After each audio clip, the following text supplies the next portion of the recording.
Hi friends, வாங்க இன்றைக்கி நம்ம வீட்டில் மதிய லஞ்ச் என்னன்னா சிக்கன் பிரியாணி தாங்க. அங்கே பாருங்க, திண்டுக்கல் தலப்பாக்கட்டு சிக்கன் பிரியாணி செஞ்சுருக்கோம். அதுவும் நம்ம வீட்டில் வடிக்கிற அரிசியை வச்சு தாங்க, வீட்டில் சாப்பாடு செய்கிறோம்ல அந்த அரிசியை வச்சு தான் சிக்கன் பிரியாணி செஞ்சுருக்கோம். எப்படி செஞ்சுருக்கோன்னு பார்க்கலாம் வாங்க.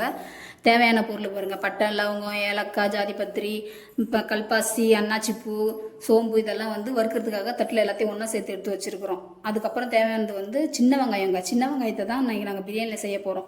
அதனால் சின்ன வெங்காயத்தை தோல் சீவி நல்லா அலசி எடுத்து வச்சுருக்கோம். சின்ன வெங்காயம் பாருங்கள், தேவையான அளவுக்கு சின்ன வெங்காயம். அதுக்கப்புறம் இஞ்சி பூண்டு தோல் சீவி நல்லா அலசி எடுத்து வச்சுருக்கோம். தேவையான அளவுக்கு இஞ்சி பூண்டு.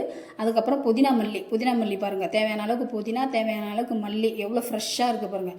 அது ரெண்டுத்தையும் நல்லா ஆஞ்சி அலசி தனித்தனியாக எடுத்து வச்சுருக்கோம் ஒரு பிளேட்டில். எவ்வளோ அழகாக இருக்குது பாருங்கள், பச்சையாக. அதுக்கப்புறம் நம்ம சிக்கன் எடுத்துருந்தோம், 2 கிலோ சிக்கன் எடுத்துருந்தோம். அதை நம்ம கட் பண்ணவே இல்லை, அப்படியே அவங்க வெட்டி கொடுத்ததை அலசி மட்டும் தனியாக எடுத்து வச்சுருக்கிறேன். அதுக்கப்புறம் தாங்க நம்ம வீட்டில் வடிக்கிற பாருங்க சாதாரண அரிசி, அந்த அரிசி தாங்க 2 கிலோ எடுத்து தண்ணியில் ஊற போட்டிருக்கேன். அதுக்கப்புறம் எப்படி செய்யலான்னு பார்க்கலாம் வாங்க. நம்ம எடுத்து வச்சிருந்தாலும் மசாலாவை அதை வானலில் போட்டு நல்லா வறுத்து எடுத்துக்கலாம். வறுத்து நல்லா ஆற வச்சு மிக்சியில் போட்டு பவுட்ரு பண்ணி எடுத்து வச்சுருக்கோங்க. பிரியாணிக்கு இது பவுட்ரு தான், அப்படியே போடல, பவுட்ரு பண்ணி தான் எடுத்து வச்சுருக்கோம். இங்கே பாருங்க, நல்லா அரைச்சி பவுட்ரு பண்ண போகிறோம். தேவையான அளவுக்கு பவுட்ராக, இந்த அளவுக்கு பவுட்ராக எடுத்து வச்சுருக்கோங்க.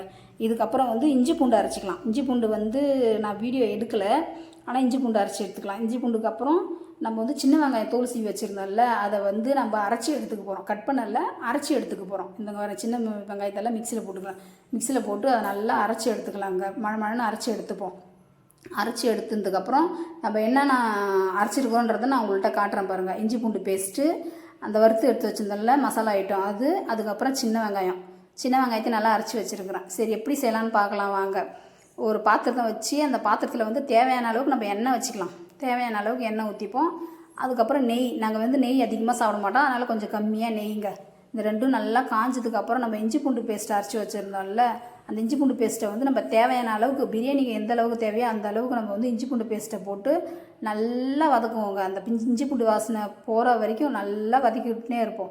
நல்லா வதக்குனதுக்கப்புறம் நம்ம அரைச்சி வச்சுருந்த பாருங்கள் சின்ன வெங்காயம், அந்த சின்ன வெங்காயத்தையும் அதில் சேர்த்து நல்லா எண்ணெய் பிரிஞ்சு வர்ற அளவுக்கு நம்ம நல்லா வதக்கிட்டே இருப்போங்க. கலர் மாறணும், இந்த அளவுக்கு நல்லா கலர் மாறணும், அது வரைக்கும் நம்ம கிண்டி கொடுத்துட்டே இருக்கலாம். இன்றைக்கி பிரியாணி எங்கள் அண்ணன் தாங்க செய்கிறாங்க. இவங்க தான் எங்கள் அண்ணன். இன்றைக்கி அவர் தான் இன்றைக்கி திண்டுக்கல் தலப்பாக்கட்டு பிரியாணி செய்கிறாரு. எப்படி செய்கிறாருன்னு நான் காட்டுறேன் உங்கள்கிட்ட. இங்கே பாருங்கள், எண்ணெய் பிரிஞ்சு வந்துருச்சு நல்லா. இந்த டைமில் நம்ம மசாலா அரைச்சி வச்சுருந்தோம் பாருங்கள் வறுத்து, அதை இதில் சேர்த்துக்கலாங்க. இதில் சேர்த்து நல்லா இந்த இஞ்சி பூண்டும் சின்ன வெங்காயமும் நல்லா கலர் மாறணும். அந்த அளவுக்கு நம்ம நல்லா கிண்டிகிட்டே இருப்போம். இந்த ப்ரௌன் கலரில் பவுட்ரு கொட்டிருக்கோம், அந்த அளவுக்கு கலர் மாறுற அளவுக்கு நம்ம நல்லா கிண்டி கொடுத்துட்டே இருந்து அதுலேயும் எண்ணெய் பிரிஞ்சு வரணும். அந்த அளவுக்கு நம்ம கிண்டி கொடுத்துட்டே இருக்கலாம். இங்கே பாருங்கள், நல்லா கிண்டி கொடுத்துட்டே இருக்கணும் கலர் மாறுற அளவுக்கு. எங்கள் அண்ணனுக்கு பிரியாணி செய்ய தெரியுமான்றதே எங்களுக்கு இப்போ தான் தெரியும். எந்த அளவுக்கு செய்யலான்றதை கண்டிப்பாக நான் உங்கள்கிட்ட காட்டுறேன். அப்புறம் தேவையான அளவுக்கு பிரியாணி மசாலா 1 ஸ்பூன் போட்டோம். அதுக்கப்புறம் மல்லித்தூள் போட்டோங்க, தேவையான அளவுக்கு மல்லித்தூள். எங்கள் வீட்டில் சின்ன பசங்க நிறையா இருக்கிறதுனால பிரியாணி நல்லா சாப்பிடுவாங்கிறதுனால கொஞ்சம் காரம் கம்மி பண்ணிட்டோங்க. இவங்க சில்லி பவுட்ரு போடுறோம், கொஞ்சம் காரம் கம்மி பண்ணி சில்லி பவுட்ரு போட்டு இதை நல்லா கிண்டி கொடுத்துட்டே இருந்தாங்க. மசாலாலாம் உள்ளே இறங்கணுன்றதுனால நல்லா கிண்டிகிட்டே இருந்தோம். அங்கே பாருங்கள், நல்லா கிண்டி எண்ணெய் பிரிஞ்சு வர அளவுக்கு நல்லா கிண்டணும். நல்லா கிண்டி கொடுத்துட்டே இருந்தோம் பாருங்கள். நல்லா எண்ணெய் பிரிஞ்சு வந்துடுச்சா, அந்த டைமில் நம்ம அலசி வச்சுருந்தோம் பாருங்கள் சிக்கனை. 2 கிலோ சிக்கனையும் அதில் சேர்த்துலாங்க. 2 கிலோ சிக்கன் சேர்த்து அந்த சிக்கனில் நல்லா மசாலா இறங்கி வரணுங்க. அந்த அளவுக்கு நம்ம கிண்டிகிட்டே இருப்போம். மசாலா சிக்கன் எல்லாத்தையும் நல்லா கிண்டி கொடுத்துட்டே இருந்தால் தான் மசாலா உள்ளே நல்லா இறங்கும். அதனால் நல்லா அண்ணன் தான் கிண்டிகிட்டு இருந்தாங்க. அங்கே பாருங்கள், எவ்வளோ நேரமாக கிண்டிகிட்டு இருந்தாங்க. நல்லா கிண்டிட்டு அதுக்கப்புறம் இதில் நம்ம அந்த புதினா மல்லி அலசி வச்சுருந்தோம் பாருங்கள், அந்த புதினா மல்லியை தான் இப்போ இதில் சேர்க்க போகிறோம். வாசனைக்காக ஃப்ளேவர் சூப்பராக இருக்கும். கொஞ்சமாக தான் சேர்க்க போகிறோம், கொஞ்சமாக சாதம் எடுக்கும்போது சேர்ப்போம். உங்கள் பாருங்கள், புதினா கொஞ்சம், மல்லி கொஞ்சம், இது நல்லா சேர்த்து நல்லா கிண்டுவோங்க. அந்த ஃப்ளேவர் நல்லா இறங்கும் கறியில், சாந்தில். அதனால் நம்ம நல்லா கிண்டி கொடுத்துட்டே இருப்போம். புதினா மல்லி போட்டு நல்லா கிண்டி விட்டுனே இருப்போம். அதுக்கப்புறம் தேவையான அளவுக்கு கறிக்கு கல்லுப்பு சேர்த்துக்கிட்டோம். கல்லுப்பு சேர்த்து நல்லா கிண்டிப்போம். நல்லா கிண்டி கொடுத்துட்டே இருந்தேன். கல்லுப்பு சேர்த்து நல்லா அண்ணன் கிண்டிகிட்டே இருந்தாங்க. அண்ணன் தான் இன்றைக்கி ஃபுல் வேலை. எங்கள் அண்ணன் பிரியாணி செஞ்சான்றதுனால ஒரு நாள் அவங்க வீட்டில் பிரியாணி செஞ்சுட்டு கொடுத்தான். நல்லா இருந்ததுனால எங்கள் வீட்டுக்கு இன்றைக்கி கூப்பிட்டாச்சு அவர் தான் இன்றைக்கி பிரியாணி செய்கிறாரு. அதுக்கப்புறம் தயிர் சேர்த்துக்கலாங்க. ஒரு பாக்கெட் தயிர் சேர்த்துக்கிட்டோம். தயிர் சேர்த்தா தான் கறியில் சாஃப்டாக நல்லா வேகும். அதனால் தயிர் சேர்த்துக்கணும். தேவையான அளவுக்கு தயிர் சேர்த்து நல்லா கிண்டி கொடுத்தேன். இப்போ தயிரும் நல்லா மிக்ஸ் ஆகணும்ல, அந்த அளவுக்கு நல்லா கிண்டி கொடுத்துட்டே இருப்போம். கிண்டி கொடுத்துட்டே பிரியாணிக்கு தேவையான அளவுக்கு தண்ணி சேர்த்துடலாங்க. அவ்வளோதாங்க, பிரியாணிக்கு தேவையான அளவுக்கு அண்ணன் தண்ணி சேர்க்குறாங்க. இந்த அளவுக்கு தண்ணி சேர்த்துட்டாங்க. தண்ணி சேர்த்து இந்த தண்ணி கொதிக்கணும்ல, அதனால் மூடி வச்சாச்சு. மூடுனதுக்கப்புறம் கொச்சிருச்சு தண்ணி, ஒரு 5 நிமிஷம் கழிச்சு கொச்சிருச்சு.